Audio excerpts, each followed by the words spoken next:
ಸದ್ಯಕ್ಕೆ ಕರ್ನಾಟಕದಲ್ಲಿ ಹಳ್ಳಿಕಾರ್ ಅಂದ ಕೂಡಲೇ ನೆನಪಾಗೋದೇ ವರ್ತೂರು ಸಂತೋಷ್ ಅವರು. ಹಳ್ಳಿಕಾರ್ ಅನ್ನೋದೊಂದು ಈಗ ಸದ್ಯಕ್ಕೆ ಬ್ರ್ಯಾಂಡ್ ತರ ಆಗಿದೆ. ಸದ್ಯಕ್ ಬ್ರ್ಯಾಂಡ್ ಅಲ್ಲ, all time brand, any time brand.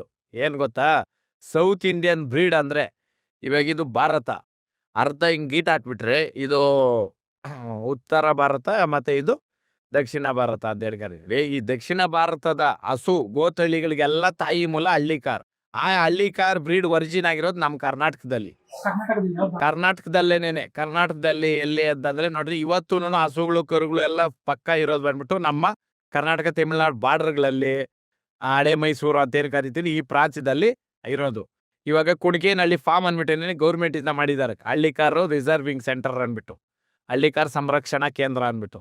ಅಲ್ಲಿ ಹಳ್ಳಿಕಾರ್ನ ರಿಸರ್ವ್ ಮಾಡಿ ಉಳಿಸ್ತಾವ್ರೆ ಅನ್ಬಿಟ್ಟು. ಬಟ್ ಅಲ್ಲಿಂದ ದನ ಉಳ್ದು ಕರ್ನಾಟಕದಲ್ಲೆಲ್ಲ ಹಬ್ತಾ ಇರೋದು ರೈತರು ಸಾಕಿ ರೈತರು ಬೆಳೆಸೋದ್ರಿಂದ. ಆ ಕಾರಣಕ್ಕ ಸಣ್ಣ ರೈತನ ಉಳ್ದ್ರೇನೆ ದೊಡ್ಡ ರೈತನಕ ಹಳ್ಳಿಕಾರ ಕೈಗೆ ಸಿಕ್ಕೋದು. ಆ ಕಾರಣಕ್ಕ ಅದೇ ಕಾರಣಕ್ಕೇನೆ ಏಕಲವ್ಯ ಅನ್ನೋ ಕಿಂಗ್ ಮೇಕರ್ ಓರಿ ಬಂದು ಇಡೀ ಪ್ರಪಂಚದಾದ್ಯಂತನ ಹಳ್ಳಿಕಾರನ ಪ್ರಚಲಿತಕ್ಕೆ ತಂದು, ಅದರಲ್ಲೂ ಬೀಜದ ಓರಿಗಳ್ಕ ಪ್ರತಿಯೊಂದು ಓರಿಕಿನೂ ಹೆಸರಿಟ್ಟು ಓರಿಗಳನ್ನ ಮೆರೆಸ್ತಾ ಇರೋದು. ಇವಾಗ ಅದರಿಂದ ಕರುಗಳನ್ನ ಪ್ರತಿಯೊಬ್ರು ಲೆಜ್ಜರ್ ಮಾಡಿದ್ದಾರೆ. ಅದ್ರ ಪ್ರಕಾರ ಯಾವ ಊರು, ಯಾವ ಅಡ್ರೆಸ್ಸು, ಎಲ್ಲಿ ಓರಿ ಬಿಡಿಸಿದಿರಿ, ಯಾವ ಓರಿಗೆ ಬಿಡಿಸಿದಿರಿ, ಯಾವ ಹಸು ಇದು, ಯಾರು ಓನರು, ಅವ್ರ ಕಾಂಟ್ಯಾಕ್ಟ್ ನಂಬರ್ ಎಲ್ಲ ಇಟ್ಕೊಂಡು ಇವತ್ತು ಇಷ್ಟು ಮಟ್ಟಕ್ಕೆ ಬಂದೈತೆ. CR7 ಅನ್ನೋ ಓರಿನ ನಮ್ಮ ಮನೆಯಲ್ಲೇನೆ ನಾಮಕರಣ ಮಾಡಿ ಇವತ್ತು ಅದ್ರ ಕರುನ 13 ಲಕ್ಷಕ್ಕೆ ತಗೊಂಡವ್ರು ನಮ್ಮ ಸ್ನೇಹಿತರೇನೆ. ಲೆಕ್ಕ ಹಾಕ್ರಿ, ಹಳ್ಳಿಕಾರ್ ಬೆಳ್ದೈತಾ? 100% ಬೆಳ್ದೈತೆ. ಬೇರೆ ಕಡೆ ಕರ್ನಾಟಕದಲ್ಲೂ ತಗೊಂಡವ್ರೆ, ತಮಿಳ್ನಾಡಲ್ಲಿ ತಗೊಂಡವ್ರೆ, ಮಹಾರಾಷ್ಟ್ರದಲ್ಲಿ ತಗೊಂಡವ್ರೆ, ಆಂಧ್ರದಲ್ಲೈತೆ, ಮಹಾರಾಷ್ಟ್ರದಲ್ಲಿ ಕೋಟಿ ಗಟ್ಲೆ ಬೆಲೆಕ ಹೋಗೈತೆ ನಮ್ಮ ಹಳ್ಳಿಕಾರ್. ಸರ್, ಹಳ್ಳಿಕಾರ್ ಒಡೆಯನ್ನೋ ಕೆಸದಂತೆಗೆ ಕೆಲವರು ಟೀಕೆಗಳು ಬನ್ನು. ಇವಾಗ ನಾಷ್ಟ ಏನ್ ತಿಂದೆ? ಸ್ವಲ್ಪ ಉಡ್ಸ್ದಿರ ಕ್ಲೀನಾಗಿ ತಿಂದ್ಬಿಟ್ಟೆ? ಇಲ್ಲ, ದುಡ್ಡು ಕೊಟ್ಟು ನೀನೇ ತಾನೇ ತಗೊಂಡಿದ್ದು.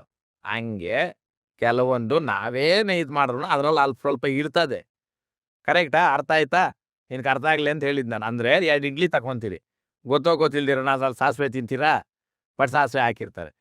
ಕರಿಬೇವಿನ ಸೊಪ್ಪು ತಿನ್ನೋರು ತಿಂತಾರೆ, ತಿಂದಿರೋರು ಪಕ್ಕಿರ್ತಾರೆ. ಬಟ್ ದುಡ್ಡು ಕೊಟ್ಟಿರೋದು ನಾವೇ ತಾನೆ. ಹಂಗೆ ಈ ಸ್ನೇಹ ಭಾವದಲ್ಲಿ ಈ ಹಳ್ಳಿಕಾರ ಅನ್ನೋ ಇದರಲ್ಲಿ 99% ಎಲ್ಲಾರು ನಮ್ಮ ಸ್ನೇಹಿತರೆ, ನನ್ನ ಅಭಿಮಾನಿಗಳೇ. ಇನ್ನು ಕೆಲವ್ರು ಇರ್ಬೇಕು, ನಿಂದಿಸೋರು ಇರ್ಬೇಕಯ್ಯ ಅಂದಿ ಅಂತ ಅವ್ರ ಕೆಲಸ ಅವ್ರು ಮಾಡ್ತಾ ಇರ್ತಾರೆ. ಅವ್ರು ಇದ್ರೇನೆ ನಮ್ಗೂ ಸ್ವಲ್ಪ ಕಾಶನ್ ಆಗೋದು. ಟೀಕೆಗಳು ಟಿಪ್ಪಣಿಗಳು ಮಾಡ್ಬೋದು, ಅಂತೆಗಳು ಎಲ್ಲರೂ ಕಟ್ಬೋದು. ಇದಿದೆ ಅಂತ ಹೇಳೋದಂತಲ್ಲ, ಅದು ಜಡ್ಜ್ಮೆಂಟ್. ಕರೆಕ್ಟಾ? ವರ್ತೂರು ಸಂತೋಷ್ ಅವರು ಬಿಗ್ ಬಾಸ್ ಹೋಗಕ್ಕೆ ಮುಂಚೆ ಫೇಮಸ್ ಆಗಿದ್ದೇವೆ. ಫೇಮಸ್ ನೇಮು ಫೇಮು ಎಲ್ಲ ಬಂದಿದ್ದು ನನಗೆ ಹಳ್ಳಿಕಾರಿಂದ.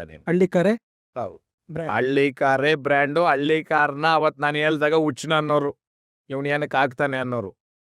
ಆಯ್ತಾ? ಇವತ್ತು ಈ ಮಟ್ಟಕ್ಕ ಬಂತು. ಇವತ್ತು ಅದ್ರ ನೋಡಿ ಕೆಲವರು ಅಸೂಯೆ ಪಟ್ಕೊಳ್ತಾರೇನೋ.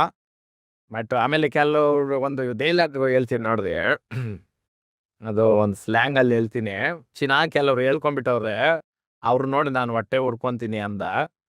ಆಮ ತಾಯಣೆ ಬಾತ್ರೂಮ್ಗೆ ಹೋಗೋ ಕೂಡ ನೆಸ್ಕೊಳಲ್ಲ ನಾನು ಅವ್ರನ್ನ. ಕರೆಕ್ಟಾ? ಸೊಳ್ಳೆ ಗುಯ್ಗುಡ್ತು ಅಂದ್ಬಿಟ್ಟು ಯುದ್ಧ ಮಾಡಕ್ ಹೋತೀಯ ಅದ್ರ ಮೇಲೆ? ಅದು ಸೊಳ್ಳೆ ನೋಡ್ಬಿಟ್ಟು ಓಡೋತೀಯ, ಔಟ್ ಹಾಕ್ತೀಯ, ಇಲ್ಲ ಸೊಳ್ಳೆ ಬತ್ತಿ ಆಡಿಸ್ತೀಯ. ಇನ್ನ ಪಾಪ ಬಂತ ಒಂದ್ ಹಿಂಗ ಅಂದ್ರೆ ಡಮಾಲ್. ಕರೆಕ್ಟ್ ತಾನೇನಾ?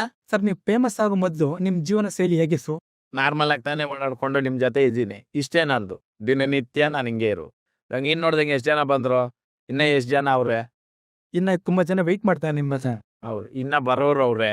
ನಿಮ್ ಜೀವನ ಶೈಲಿ ಸಂಪೂರ್ಣ ಬದಲಾಗಿ ಕ್ಷಾಯ. ಅದೇ ಒಂದು ಹೇಳ್ತೀನಿ ನೋಡ್ರಿ, ಒಂದು ಪ್ರೀತಿ ವಿಶ್ವಾಸ ಅಂತ ತಕೊಂಬೇಕು ನಾವು. ಅದನ್ನ ಬಿಟ್ರೆ ನಮಕ ಬಂದೈತೆ ಕೋಡುಗಳು ಅಂತ ತಕೊಂಬಾರ್ದು. ಅದನ್ನ ಕೋಡುಗಳು ಅಂತ ತಕೊಂಡ್ರೆ ಅದನ್ನ ಕೋಡಿಕೊಂಡು ಬೇರೆಯವ್ರನ್ನ ಆಯಕ್ ಹೋಗಿ ಇವತ್ತು ಕೆಲವರೆಲ್ಲಾನು ಸಮಾಜದಲ್ಲಿ ಏನಕ್ಕೂ ಆಗಿರೋದು. ಯಾಕೆ ಅಂದ್ರೆ ಹೆಸರನ್ನ ಒಳ್ಳೆ ರೀತಿನಲ್ಲಿ ಬಳಸ್ಕೊಂಡು ಹೋಗ್ಬೇಕು. ಹೆಸರು ಮಾಡೋದು ಕಷ್ಟ, ಉಳ್ಸ್ಕೊಂಡು ಹೋಗೋದು ಡಬಲ್ ಕಷ್ಟ. ಅರ್ಥ ಆಯ್ತಾ? ಹಂಗೆ ಇವಾಗ ನೀವು ಸೋಷಿಯಲ್ ಮೀಡಿಯಾನ ಯಾರು ನೋಡ್ತೀರಾ? ಮದೇ ನಾನು ಅವಾಗಿನೇ ಹೇಳ್ದೆ ನಿಮ್ ಕ್ಲಾರಿಟಿಯಾಗಿ. ಸೊಳ್ಳೆ ಕಿವಿ ಹತ್ರನೇ ಬಂದು ಗುಳ್ಗುಡ್ತದೆ.